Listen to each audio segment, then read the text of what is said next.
Okay, let's continue with our acids and bases and pH. So, you know how the pH scale works.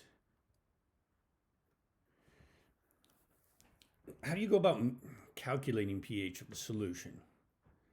So, let's start by just defining what an acid really is. So, we know that HCl is an acid. We call it hydrochloric acid. And the reason it's an acid is because if you put it in water, so we'll draw it here, going into a solution, or into water, making a solution, we get those hydrogen ions. What happens is the HCl ionizes and forms hydrogen ions and chloride ions.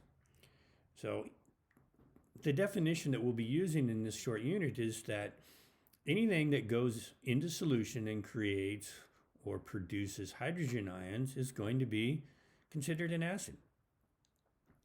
So, as I pointed out last week on your assignment, oftentimes you'll see the hydrogen ions written as this, H plus, but many times you'll see them written as H3O, hydronium ions. And the reason they do that is because the hydrogen ion with this positive charge will stick to a water molecule because of the polarity of the water.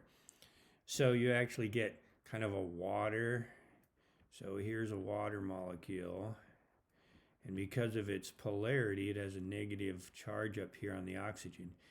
That hydrogen ion will stick to it right there.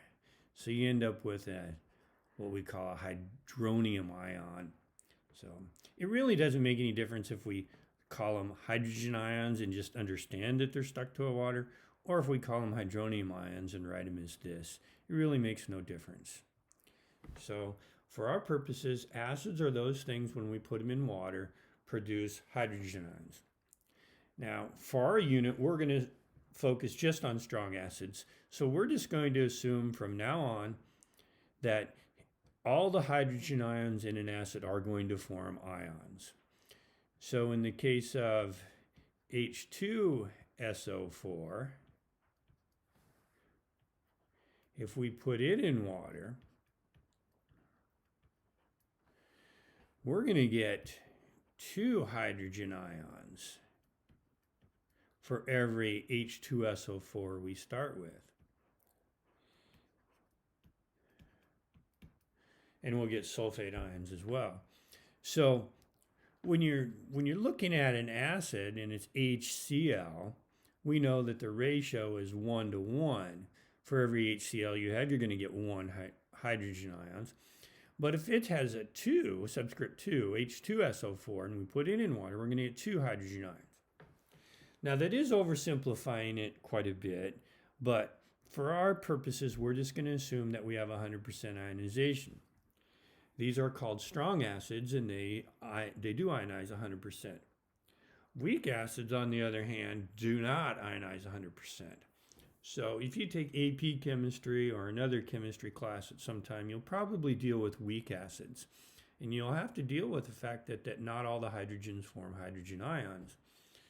So, but for this particular unit, we're going to focus just on strong acids. Okay?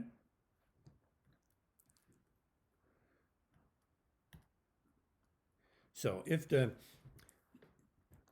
hydrogens are in the water and they determine the pH, how do we go about calculating the pH of something?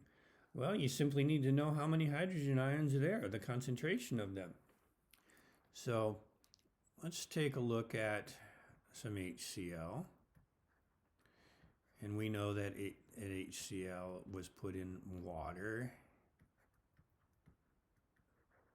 And let's say we know that the concentration of the HCl is 0.1 molar. So if it's 0.1 molar, when it was put in water, it formed these hydrogen ions, and it forms some chloride ions. And we know the ratio is 1 to 1. For every HCl, we get 1 hydrogen ion. So we know just by simple inspection that the concentration of the hydrogen ions is 0.1 molar. So the pH of this solution is determined by that concentration right there. Mathematically, the pH scale, as you know, is based upon a log function. So the pH is actually equal to a negative log, log, of the hydrogen ion concentration expressed in moles per liter, or molarity. That's what those brackets mean. So in this case, the pH is equal to the negative log of 0.1.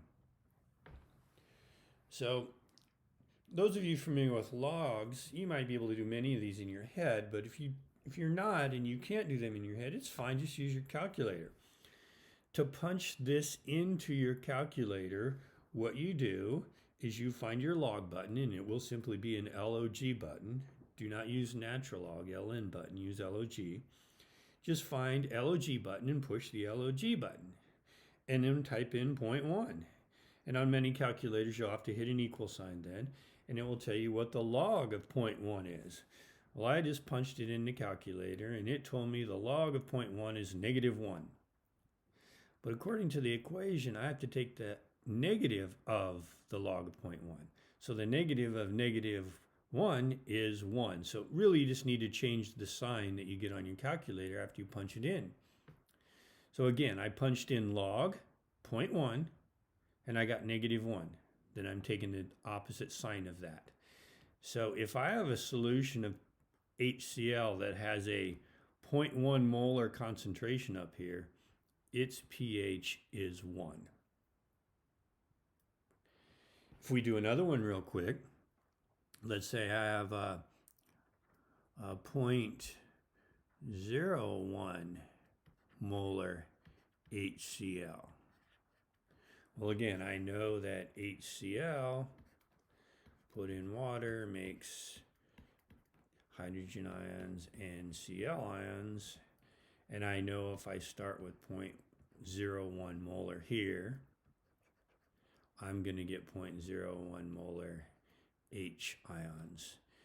So the pH in this solution is equal to the negative log of 0.01. So again, find the LOG button on your calculator, hit the log button, type in 0.01,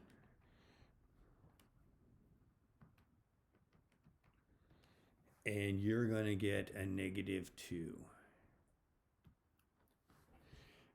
And the negative of a -2 is 2, so the pH of that solution is going to be 2. Okay, let's do another one real quick, except for this time we'll use H2SO4.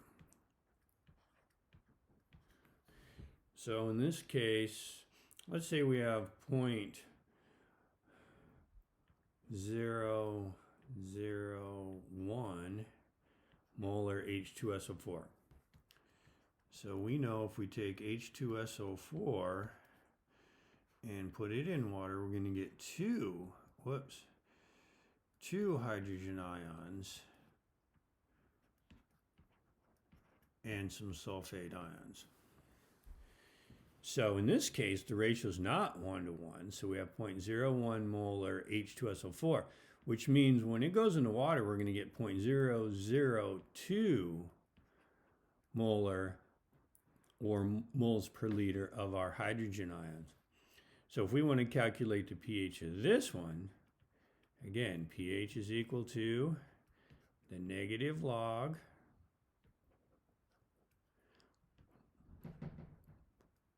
of the hydrogen ion concentration. So in this case, that's equal to the negative log of 0.002. Again, to punch that in your calculator, you hit log 0.002 and then hit equals. And my calculator tells me I get a -2.7. But it's a negative log, so I have to take the opposite sign of what I get. So pH is 2.7. All right? So the only difference here is that I have to understand that the concentration of the hydrogen ions is going to be dependent upon that mole ratio. So it's going to be twice the number of what the concentration of the H2SO4 is.